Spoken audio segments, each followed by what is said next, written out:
Okay.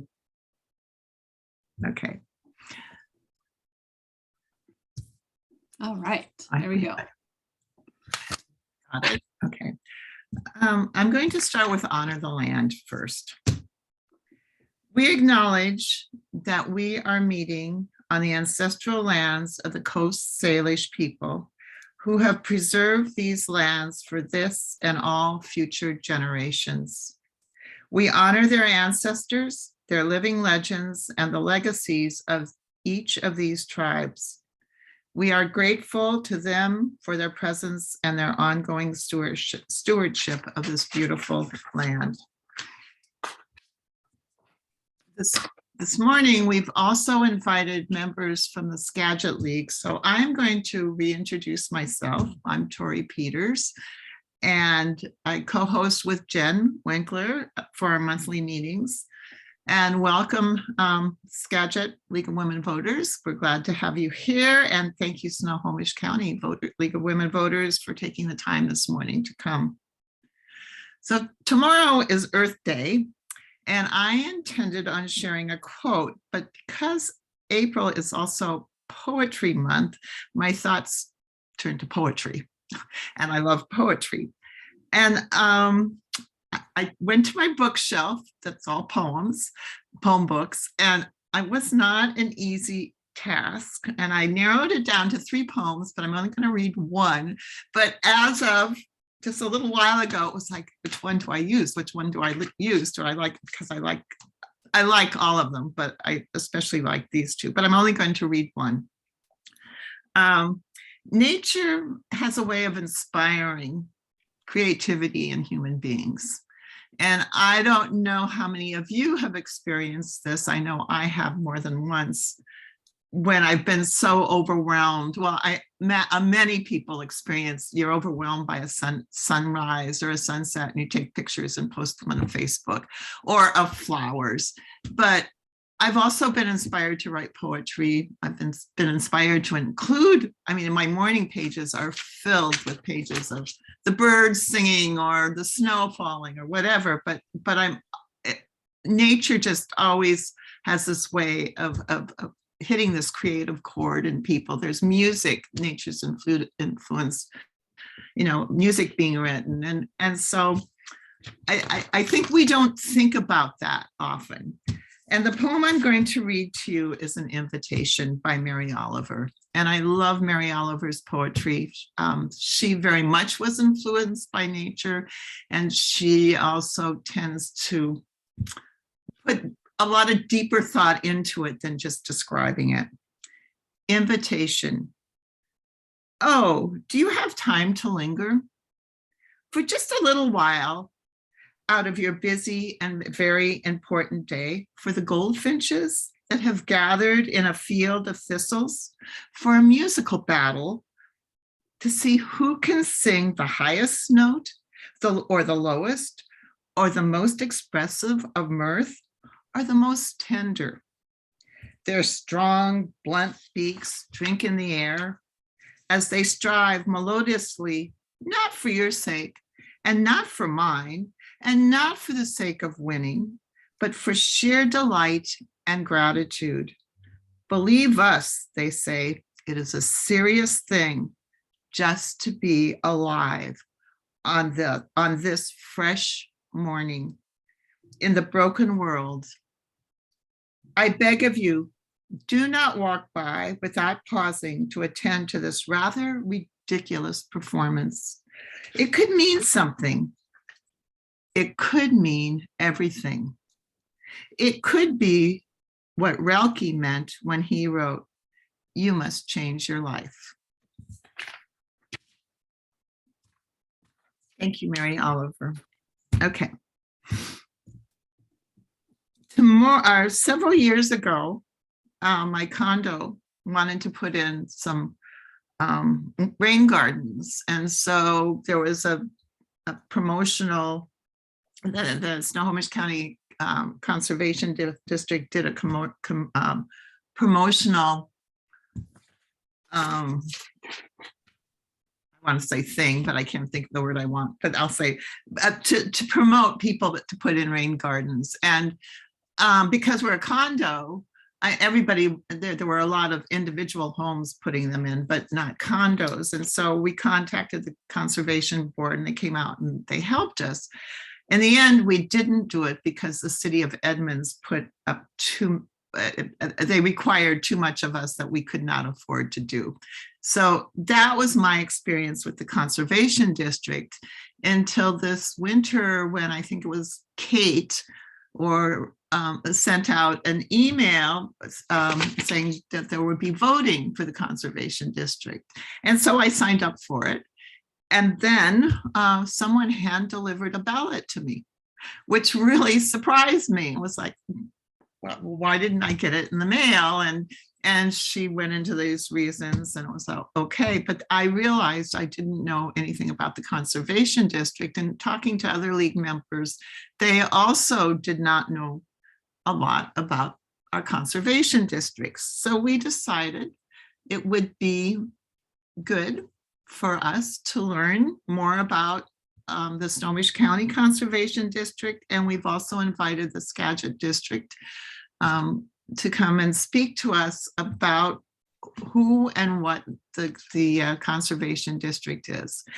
So I would like to introduce Bill Blake, who's from the Skagit Conservation District, and Linda Lyshall, who's from the Snohomish County Conservation District. And I know that the Natural Resource Committee works with them. So let's learn some more.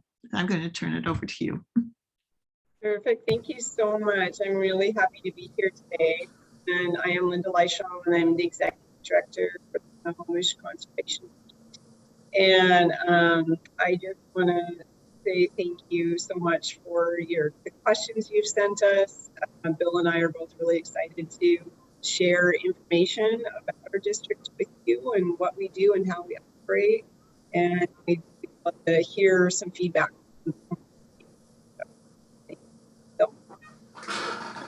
All right, yeah, thanks. And Linda, you were breaking up a little, so you might be closer next time. But yeah, so yeah, I'm Bill Blake, and I manage the Skagit Conservation District. My wife Sarah is a member, and so if I say anything wrong, get out of hand, she'll just sort of straighten me out because she's right next to me here. So yeah, and again, really appreciate the opportunity to be here to discuss, answer your questions, and I'm sure we'll have plenty of time for conversation. And I recognize some of the faces from the tour we did at Country Charm several months ago, which was a lot of fun, and always willing to try to get outside if there's an excuse to go walk around and talk about how we protect the nature for future generations. So yeah, Jen, are you going to share the PowerPoint, please?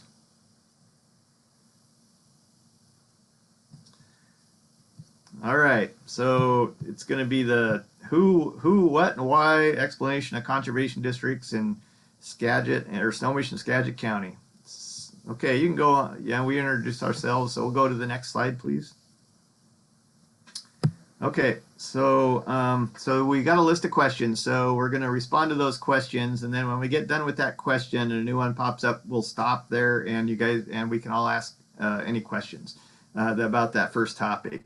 So why and when were conservation districts created? And does each county have one? So the response, the conservation districts were created because of the historic Dust Bowl era.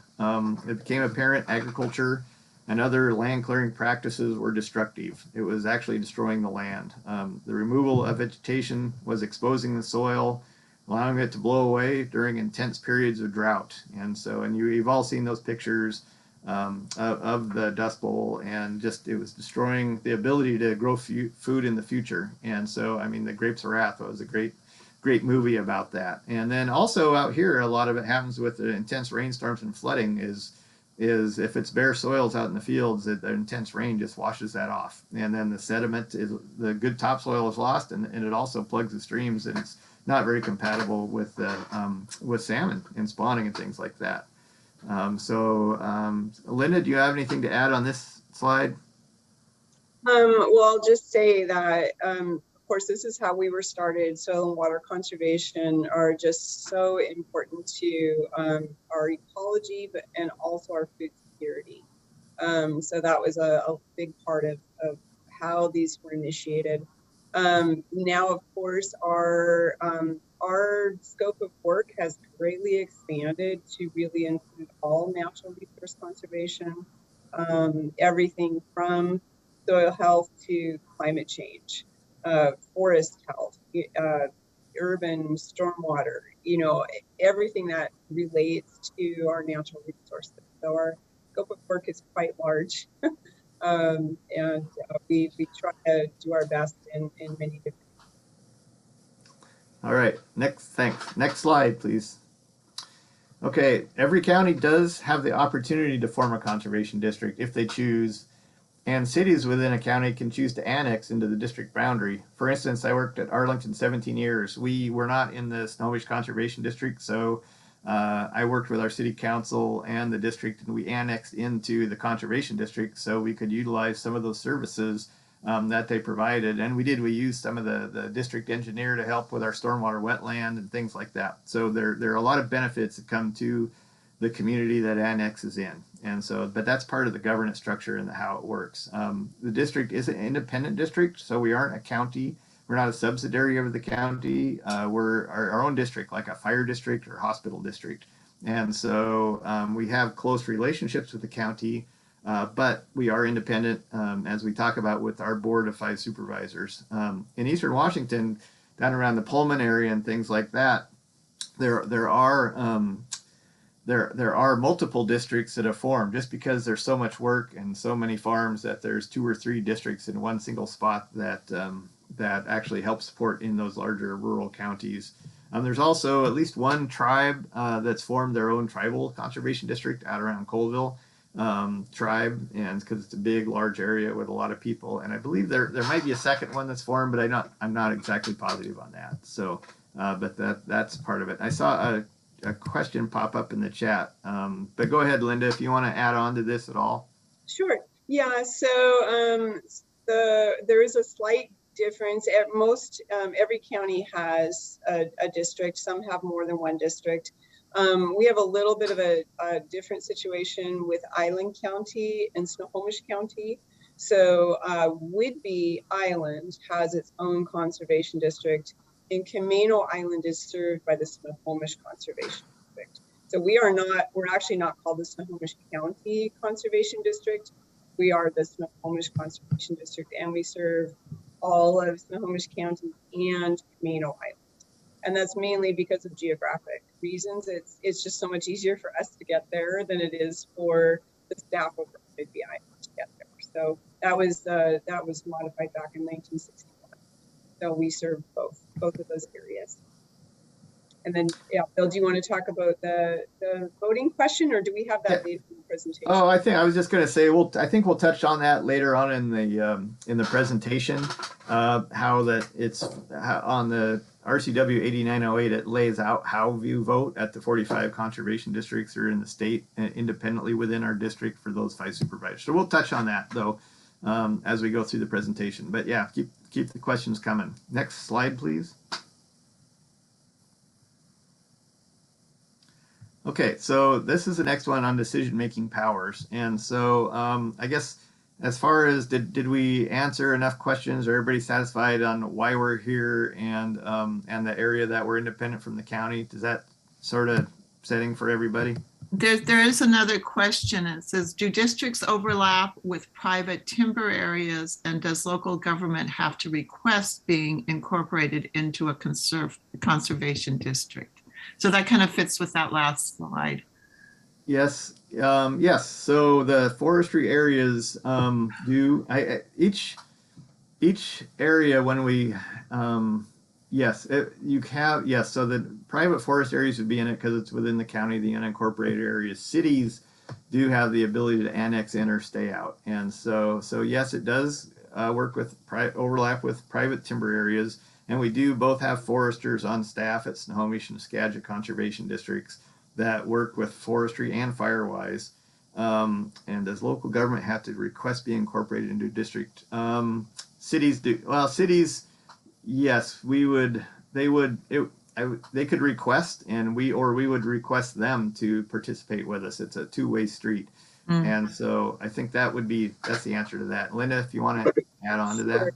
Yeah, in Snohomish County, the historic, when we were first established, the historic city boundaries were not included within the district, but all of the newer annexations are included. So we have a map that illustrates these small little areas and cities that are not included in the district. And what that really means is that for our rates and charges, right now we are allocated $8 per parcel. You get a property tax statement. If you're in one of our district areas, you'll see $8 a year that goes to the district, and that helps support our operations. But in some of these smaller historic city boundary areas, they are not charged that $8. What the cities have done, and many of the cities we work with, they do a contract with us, and they provide us some funding to work in those areas, so that we're still providing services to. We try to really provide services to everyone. So hopefully that answers that question. Yep. And then there's the other question, how is the district financed? So you touched on that a little bit, and I think we'll talk about that a little bit later, but if you want to add any more about the funding. Sure. Yeah, we are primarily grant funded. So we apply for a lot of different grants, state, federal, private, foundation, nonprofit types of grants. And our district is primarily grant funded. We're probably 60 to 65% grant funded, and 35 to 40% funded by our rates and charges. Why don't you explain the scale too? How many, and I'll touch on, well, let me start this. So Skagit, we just got rates and charges starting 3 years ago because our county our population in Skagit is less than 460,000 people. We're only allowed to charge up to $5 per parcel. So there's different rates that you're allowed to charge depending on the county population. And so, and then we also, because of our agricultural producers, they negotiated with us because they pay drainage fees, flood fees, multiple fees. We actually only ended up charging $1 per parcel for agriculture. So even though Skagit's got 88,000 acres of agriculture in the Delta and more upstream, our actual, we only collect around $4,000 or so from them, even though we provide a lot of service. But we do get funding from Skagit County to help with that, and then also the Washington State Conservation Commission through the legislature gets different pots of money that helps us, like with engineering, shellfish projects to help keep our shellfish beds open, and just a few dollars to help keep the doors of a district open. They do that around the state to the 45 districts because we all have to pay rent and those kind of things. It's not a lot, but so there's multiple pots and a lot of grants, just like Linda says. That's important. And I just want to say at the scale, we have 13 employees at the Skagit Conservation District because the population, again, Skagit County is around 134,000 people, I'm guessing, with a little growth. And Linda, you have a larger number of employees with a much larger population in your district, correct? Correct. Yeah, we have about 30 employees right now. And honestly, with the amount of work we have to do, I could easily double that number and still keep everybody busy. But I don't want to grow too big because we do have a limited amount of our discretionary funding that really helps keep the lights on, keep the doors open. So we likely won't get any bigger than that. But yeah, we do have about 30 employees of really highly trained professionals, planners and specialists and engineers and outreach and education, educators. And so we have a great staff, really well-trained and staff with a lot of skills and knowledge. Yeah, and on the funding, one more thing to touch on is with the grant funding, because those are like 1, 2, and 3 year grants, is part of the reason we don't hire more people, because you don't want to have to lay people off. And for instance, 3 years ago when the state capital budget didn't pass and we were in limbo, is my whole staff, including myself, we all went to 3/4 time for a year pretty much, and I went for even longer because we didn't want to lay people off. So we all took a small percentage cut, just to keep, because we kept the service going to the citizens too. And so So we're always on the edge with conservation districts, and some CDs around the state have just 1, 2, or 3 employees in the very rural areas, and like I think Clallam was 1 full-time and 2 part-time, or Jefferson, and so they're very always going on the edge, running on the edge fiscally to try to keep continuing their service. So okay, I'm gonna keep moving. Decision-making powers. Are there still veteran staff teams installing rain gardens? Linda, yeah, that's for you. So yeah, we were using the Veterans Conservation Corps for a while, and it was a wonderful, wonderful group. And basically, what it is the Veterans Affairs, the Veteran Affairs Agency was running Veterans Conservation Corps across the state, and we were one of the recipients of that program. And so we paid for it, but they helped to organize it all. And it was basically an internship program for veterans to learn skills for new careers. And they when COVID started, they temporarily stopped that program. So we're hoping they're going to restart it. They're talking about restarting it. And as soon as they do restart it, we'll definitely continue to work with them and utilize that. We just so appreciate having the veterans on our staff, and also working with them and providing them with training for a new career path. And I will say, we have hired right now on staff, we have 3 of the veterans that started in the Veterans Conservation Corps, and we ended up hiring as permanent staff. So I really appreciate the program. Thanks. And I know other districts around the state do that as well. And Spokane's a big leader in that. So what decision-making powers do we have? And so the Board of Supervisors, decision-making powers aligned with our 3 pillars of conservation. 8908 is the legislation that we operate under. And so the 3 things that conservation districts are authorized to do are technical assistance. Again, that's whether it's forestry, agriculture, salmon recovery, pollinators, gardening, those kind of things. Outreach and education, that helps us do that. That helps us share our technical assistance knowledge and professional assistance. And then cost share. Most of the districts don't have it, but we'll get into that. So the conservation districts do not have decision-making power on land use. We're completely non-regulatory in nature, only working with landowners on a voluntary basis. So we have nothing to do with whether it's residential or forest or whatever, nothing with zoning, nothing with code enforcement. That's not what we do. We're non-regulatory. So next slide, please. There's a question I just want to respond to, Bill. Do you provide technical assistance and collaboration with the Department of Ecology, particularly with growth management and shoreline management plans and monitoring? So as Bill said, we're non-regulatory. However, yes, we do participate in planning. I have served on the shoreline management plan, technical advisory groups. I have also served on the comp plan advisory groups, and provide comments. So we do engage in those efforts. And I also say Department of Ecology, especially, we work very closely with them on a lot of different programs. And one of them right now, for instance, I'm working on, we have a program called the Pollution Identification and Correction Program, also called the PIC program. And this is a collaboration between numerous agencies to try to reduce water pollution and to improve water quality.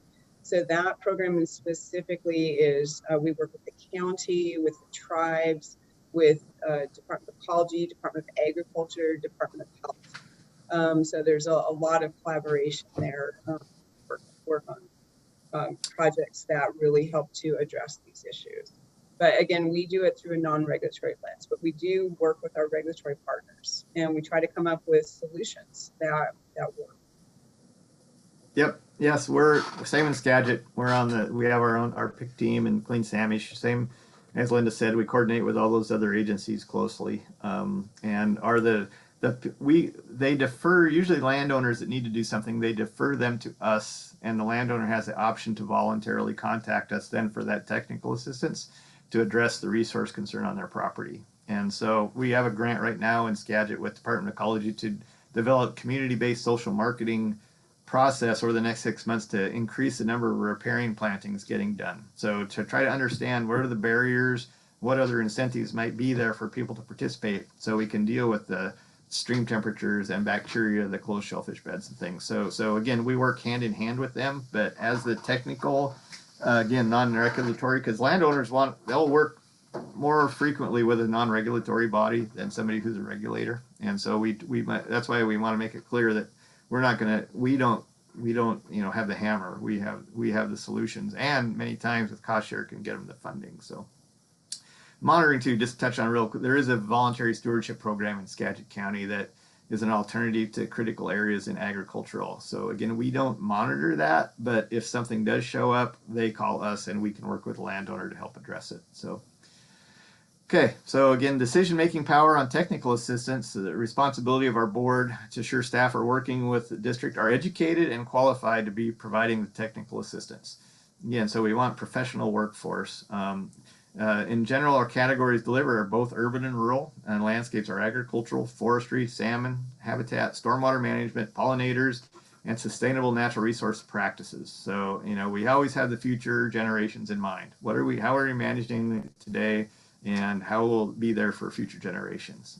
Next, another element of the responsibility pillar is farm plans. So they're a confidential document that the planner writes for incorporating landowners with the best practices they can do to address resource concerns.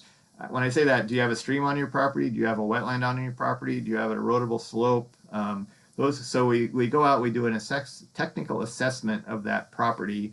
Then we write a plan that makes it most sustainable and it aligns the landowner's goals with that. Again, some people always, well, why can't you share that? Well, the old days of dairies, when there was hundreds of dairies in Western Washington, that farm plan included what kind of grass do you grow and the 3 species, and that's why their milk was sweeter than neighbors' milk, and all. They have their secrets. It's competitiveness in business, and so that's why those plans are not subject to public openness in those plans, because they're businesses, and so that's the bottom line of why we don't share those plans. It's confidentiality, and it encourages them to work with us so we can give them the practices, right? Because they know that we're not sharing all their secrets, so they're comfortable working with us as an agency. Next slide. So decision-making power for education outreach, similar to technical assistance, just making sure that we're sharing quality information that is based on peer-reviewed science. We don't have an agenda that, we're not picking or choosing a side on this or that. We're going with the science, and so that's what's important. When possible, we use local community and citizen science-based programs for monitoring and sampling. We have over 70 volunteers in Skagit out doing storm sampling and helping with biotoxin monitoring as an example. And let's see. And again, it's to help resource concerns in the community. So we try to solve overall community problems. Okay. Third element is a cost share request. So examples, and that's on the edge. That is got to be very objective and fair. So cost share requests are funding for manure storage. These are examples: manure transfer, roof water collection, gutter systems, storage systems to collect and use rainwater. Fencing livestock out of streams, irrigation, large culverts, bridges to improve fish passage, riparian buffers, etc. There's all sorts of things that we can use cost share, and we will always have to make sure we're providing fair and equal opportunity for all landowners to have access through the cost share funding. Linda, I don't know if you want, we can go to the next slide, but if you want to add on to that.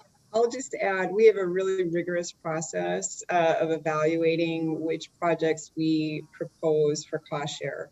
So we have an internal team, we have a habitat and floodplains restoration team, and we have a agriculture team, and we come together, we review each other's projects, we evaluate them based on a pretty, robust criteria, and then we score them, and the ones that rise to the top, then we take them to our board to review and approve for cost share funding.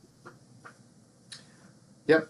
And yep, and that's how we do it. Same thing. You have a process, and once they approve us to apply for cost share funding, it goes through another rigor on the other end. So some of our sources are the Conservation Commission and Natural Resource Conservation Service. Yeah, they go through the same thing. Once submitted, is it the right priority in the right place? Does it meet their criteria? So there is this duplicative process to assure we're spending taxpayers' dollars in the right place at the right time on the right thing. We also use other sources. So real recently, EPA National Estuary Program funds. Those are funds because Puget Sound was designated into the National Estuary Program with a significant amount of dollars. And a big focus, of course, is opening shellfish beds because we all like shellfish and that's part of our economics, and as well as a healthy environment. Salmon and orca recovery projects are huge right now. So a lot of the things we do with our landowners are helping recover salmon, which helps recover orca. A few CDs with sufficient funding are able to do some direct cost share funding, but it's usually small pots out of rates and charges and things like that. It's not the big money that can do a lot of projects. Again, all projects must meet design standards, and landowners commit to maintaining the project for the design life of a project. For instance, gutter project might be 10 or 15 years, and that's written right into the contract that the landowner signs before receiving the taxpayer dollars to help with that. We have a question: has CD taken a position on use of Roundup and similar products? What solutions or alternatives do you recommend? Well, I just called a lady yesterday who had a similar question about what to do on her parking lot at a recreational center on Samish Island. So I connected her and talked about vinegar, 30% vinegar as a good alternative to use for weed killer, and showed her a link to a couple places she could buy it, and read the customer reviews just to make sure there are other products, Rodeo instead of Roundup, that Aquamaster, that Fish and Wildlife and others approve. So that's, again, our technical assistance background. When we get a question like that, we send it out to our staff, and whoever has the knowledge will make sure and try to give a qualified answer. Yeah, we do the best we can, and if not, we reach out, and it's who right? Who do you ask? So we'll go find the answer to the question. Yeah, and I'll just add, for use of products like that, where there can be, damaging impacts to environment, we really try to find alternative means to address what the issue is, and really minimize the use of those types of products. But as Bill said, we really rely on the knowledge of our agencies, our Fish and Wildlife and other agencies, and the research that they've done. So yeah, that we do have staff that are pretty skilled in trying to find alternatives. Yeah, and that's part of next slide. But we do in some of the climate change and soil health that we're trying to do, and new farming techniques. You don't want to kill the soil biota, right? You want to keep those bugs and everything healthy in the soil. And so we try to educate on that and get more carbon in there. And that there's other ways to do things, but sometimes it takes several meetings, discussions, or whatever, trying something. They got to stub their toe a few times before they'll change practices, but at least introduce it to people to consider. So who's the target? So we have multiple audiences for education information. We do landowners primarily, that's the main thing, but we all deal with students, and we have programs with students, of all ages, education outreach, and then volunteers. We also share with tribes and fellow organizations involved in natural resource management. A lot of these grants that we do you always have partners, right? That helps improve your scores of getting the grant. So we usually have 2 or 3 partners that, with their expertise or role in the whole application of what that grant's about, we work together. So that's in our information sharing and things like that. Today's world too, whether it's Facebook, Twitter, you name it, we're sharing our links and what our programs are. And so we cross those over between each other, always do, because we're really reaching out, trying to get the X, Y, Z generations, as well as the baby boomers and everything else, right? We're trying to get that next generation so they start getting involved in land management and civics and understanding what's going on, and because they will be the stewards, right? And so we're really doing our best to get all the generations. So workshops and site visits, farming, forestry, backyard gardening, water sampling, biotoxin monitoring, stream and wetland health, bank stabilization, again, et cetera. There's a whole bunch of things that we offer. And if, for instance, we don't have an expert at our conservation district, we share our expertise amongst the conservation districts too. So if Linda had a staff that specialized in something, or I did, we would share and allow them to go help with each other try to serve that customer, because customer service is a big part of this. So next slide, please. Let's see, again, we're also evolving. I mentioned that, increasing our social media outlets to teach more diverse audiences, whether it be ethnicity or age. We're trying to include beyond the traditional choir members through tools like YouTube and Instagram. For instance, we just hired at our district 3 weeks ago a 27-year-old young lady. She, within the second week, we have our YouTube channel now. And so, I mean, it's just, they do that for fun, right? But they're professionally, it's taken us to that next level in this, where the Skagit needs to be, to all those people that are moving there. And so, and again, she also spoke Spanish. That was one of the reasons we hired her, because in Skagit County, I've heard 16% and 29%. When I checked the actual the census, it said 29% is Latino in Skagit County. And so it's like, that's a huge population that we're trying to connect with and make sure that we have somebody that can talk with them and when we do workshops and present. So Linda, do you have anything to add on that? Yeah, I really appreciate what you just said about the other languages. We also have a Spanish speaker on our staff, and for very similar reasons, is we do have multiple ethnicities and cultures within our region, and we really are trying to meet their needs. And we often, a lot of our programming, we will look at where the need is greatest, where through socioeconomic data, and where's the need greatest, and that's where we want to focus. And we've done, especially in our work with our community gardens and food security work, we've done a lot of that. So really helps to be able to speak the language. So that's a huge help. Yeah. And the other thing we're doing a lot of is youth education. So we're working in numerous schools throughout Snohomish County, providing youth education about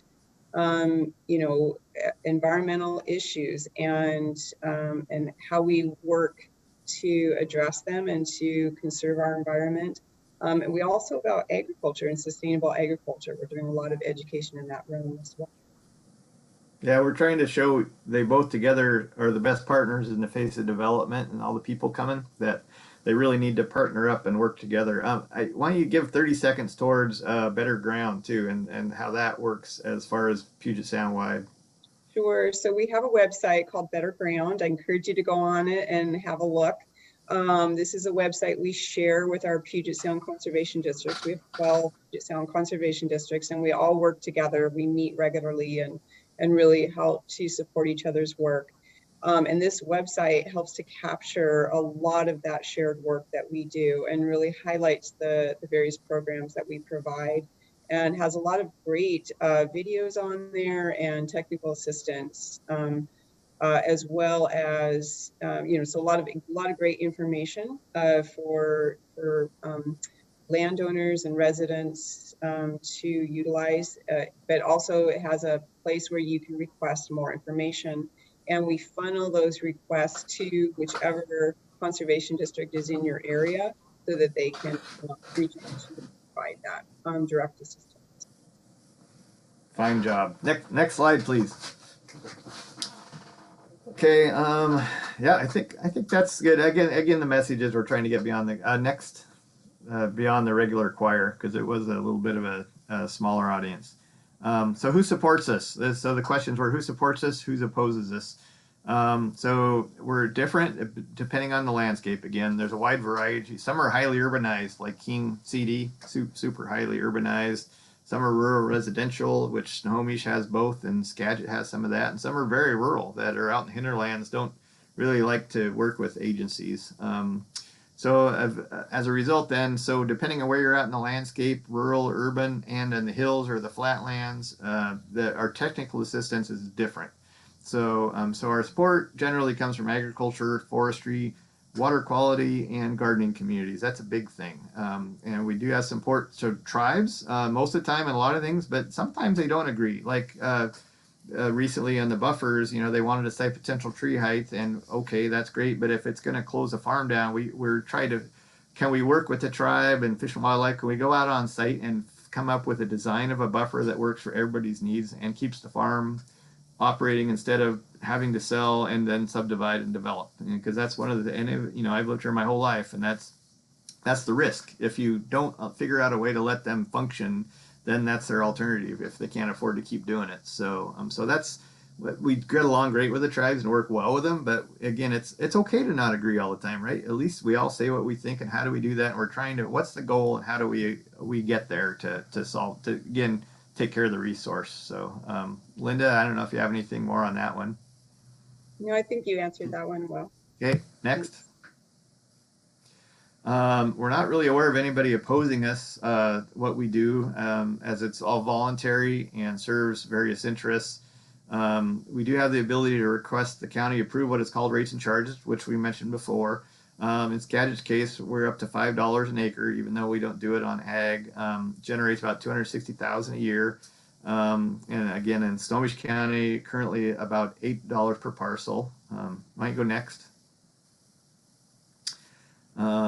Again, we don't approve that ourselves. So just when it comes to rates and charges, the county we're within, so county commissioners or county council have to approve the rates and charges after we go through a public meeting process, notification of landowners, and pretty much there's a pretty big study behind every rates and charges to show that the need is there and what the resource problems are. And so my experience in Skagit, because we just did this 3 years ago, I get about 2 calls a year when the tax statement comes out. What is this $5 on my tax statement? Then when I explain what we do and how many people we help and all that, it's, oh, great, thanks, keep it up. And so I've never had anybody come unglued over what we do and the rates we collect. But again, it's the county, currently the county leadership get to decide whether we get those funding or not, which can be problematic sometimes, and or the rates. So because I know in Snohomish County, Linda, you're allowed up to $10, right? But they would only approve the 8. I'm going to go to county council this summer and ask for the $10. And I've had conversations with council members over the past couple of years, and I think I have most of them in support of this, but it needs to go before the full council, and we're hopeful they'll raise this up to 10, and that is the maximum right now that we can request. And the county collects rates and charges through the assessor for us, and so it costs us $29,000 out of the $260. It costs us $29,500 to pay the county back to collect those on the tax statement. So it's another bar on the tax statement, but we're paying, you know, more than 10%. So, and Linda, you pay a little bit to Snohomish County too, right? For collection of your rates and charges? We pay almost $300,000 a year to Snohomish County to provide that service for us. Okay, next slide, please. So to our board. So my board, 5 supervisors. Marjorie Height, she's retired attorney, is a sheep farmer. Dean Wiesen is a dairy farmer, like 3rd generation family up there. Ron Wiesen's brother, actually. And Dave Malsed is a retired forester from DNR. Jed Holmes, when I first started, he had worked for Pilchuck Audubon.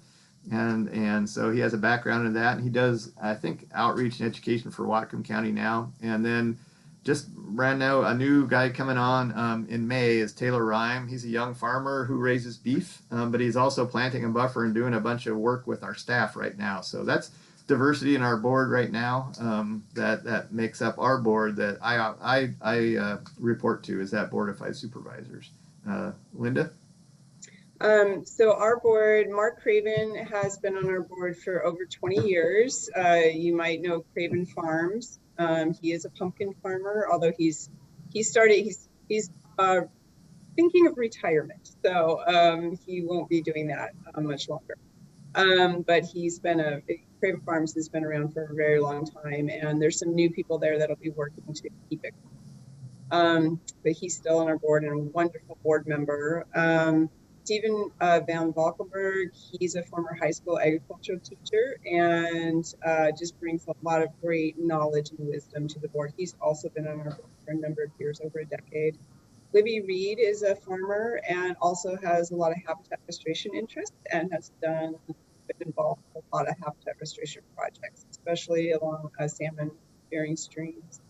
Spencer Fuentes, he and his wife have Hazel Blue Acres. They grow blueberries and hazelnuts primarily, and he's a great contributor to our board. And then Marnie Swart is our newest member, and she lives in Linwood, and she is an urban agriculture instructor, and also great board member. I am so thankful for the board we have. And I just want to really emphasize, these are volunteers. They are not paid for the work that they do. They volunteer their time because they believe in the work the Conservation District does. And they get elected, I think it's three are elected, 2 are appointed by the commission, and they rotate every couple of years and have to rerun again. And so it's a staggered election process. They're not all at once currently. So you get a little, you keep somebody there with a little experience while you feed the new people in. And so, but generally it's like Mark and Steve, a lot of supervisors stick around for a long time. Dean Wheaton's been over a decade. And so I think Dave Malstead's right about there. So once they get on there, they like doing it to help their community. Next. Okay, pros and cons for county residents to vote for board members. So pro, assuring that we have diversity and resource professionals that represent the audiences the community serve and the resources we're trying to conserve. And so that's important. You know, we want board members that understand what their staff to help us meet those goals of having professional staff, and we know what we're doing. So that's why it's good to have supervisors that understand and that again the resources that are part of our charge. So those voting can feel they're helping to select an individual that's going to assure state and federal cost share dollars are being shared equitably and invested in on-the-ground projects and actions addressing natural resource concerns. So those are a couple pros to why people should help vote for their supervisors. We had a question, do we have any difficult finding folks to run for our boards? You know what we did, because we had a beef farmer this situation who was going to drop off and retire. He was just retiring from his regular job and moving to Arizona. So we thought, well, let's get another beef person out there. So Emma Wild is our farm planner who deals with mostly with the with people with beef and livestock. There's 2 of them, but so who have you been working with lately? Who's doing practices? Who understands our system and things like that? So he reached out to several, and this Taylor Rhyme, the new guy I mentioned, he said he's younger and got little younger kids, but I'll get involved. I want to get involved in the community. So so that's how we did it that time. We didn't have to go advertise because again we wanted to, but we do post the election. So I shouldn't say we didn't advertise. We post as required by the rules to post in the newspaper of the election and allowed people to apply and all that kind of thing. But we didn't get any other applicants because, again, it's so specialized on the resources we manage that that's a little bit of it. But Linda, do you want to add to that? Sure. I do want to say there's a requirement that we do have to have two farmers on our board. So there's some requirements there that we maintain a certain balance on the board, and we really worked hard to do that. So we wanted our last appointed board member, we really wanted to find somebody that that brought in that urban perspective, because we've got really good representation on the rural perspective. We wanted to make sure we had good representation on the urban perspective, and we talked with a few people, put out feelers to see who might be interested, and we're really pleased that we found Marnie, because Marnie really helped with that perspective. Next slide, please. So what are the negatives? So a potential contrary outcome is people voting for supervisors running on initiatives or policies that aren't part of what the conservation districts do. That's again, this is just my thing. And so it's like, because we don't deal with influence land use policy or development, we're not in charge of that. We don't enforce existing regulations. You know, we're operating solely on a voluntary basis. So I think it's good that people, you know, whoever's voting, we got to make sure and message and clearly state, here's what you're voting for, here's what the supervisor can do. You know, because I think that can be a little, we get calls all the time thinking we're something we're not, that we're DNR, Department of Natural Resources, and other things. And no, sorry, we don't have authority over that, or we can't stop that. And complaints about things. So we connect them with the right people. But again, then there's no cons to voting itself, as that's a good thing, and people should always do that. So next slide. I want to answer that question that came up earlier about the voting system. So I think it was around, why aren't we on a statewide ballot? It's not a state position, it's a local position. And if we were on a local ballot, like the county ballot for the county positions, we would have to pay a significant amount of money. In Snohomish County, it'd probably be somewhere around $250,000 to $300,000 a year to be on the ballot. It's not inexpensive at all. If we had to pay that, we don't have a funding source to pay that. So it would likely have to come out of our rates and charges. And if that were to happen now without additional funding being provided, that means I have to lay off at least 3 people. So it's a huge expense to go on the county ballot. So right now the process we use is that we advertise, and anybody who wants to vote or request a ballot, and we provide a ballot. So that's how the system works. And because of COVID, we've been doing mail-in ballots the last couple of years, but once it's safe to do so, we'll go back to actually having a fairly standard election day where people can bring their ballot. Any other questions on the voting process? Yeah. But I think, and just to add again, there was two bills at the legislature this last session, and one was improving our current process so it would be on the same schedule as regular ballots so people could see it, but it would be the alternative and the choice for districts that could afford it to get on the general ballot if they could figure out a way to pay for it. And so it's a hybrid. At least you could, if you elected and could get things in place, where the other one was you're going to have to do that. And when we're talking about people, like Linda says, you'd have to lay people off because there isn't a funding source. And so, well, you might have to lay 2 people off. And then my response is, well, statewide at 45 districts, that's 90 people not doing conservation. And so we have to think about the impact, but it doesn't mean we need to work and figure out a better way. How do we get people involved in our elections? How do we announce it, again, through technology or whatever we do, you know, so they are aware in what we do. We're happy to do that. It's just, we got to make sure we don't do it right. And I think in Skagit County, or was it Whatcom, they said it would be 70,000 if they weren't on the primary, and it'd be about 110,000 if they were on the primary and general ballot both. And so again, with no revenue source to do that, and another response, well, the county will pay for it. You know what counties say? So what? Why would we pay? It's not even our thing, right? It's its own district. And so let's see. One complaint about regarding unhoused people in the chat is what we do get complaints about is their manure that they're using the streams for the toilets, and that's a lot of the fecal counts of bacteria. Because in some of the cities, Mount Vernon and other areas, you know, we get high fecal counts. There's no animal, there's no livestock, and there might be pets, but we do know there's homeless people living in some of those areas. So it is a water quality program, and you know and when it comes, whether you're agriculture or a commercial business or whatever, who else is doing trying to manage fecal coliform bacteria that shut down shellfish beds or aren't allowing to upgrade, that is an issue. So we're connected to it, but it's not, again, not something we do. We aren't responsible to. That's not part of our charge, is to help with those, but it is something and impacts us by having to do sampling and trying to come up with solutions. Next slide.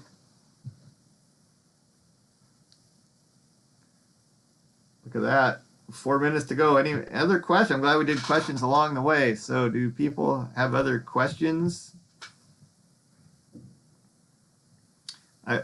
I'll share my one idea that I had a few years ago. Oh, Carl, go ahead.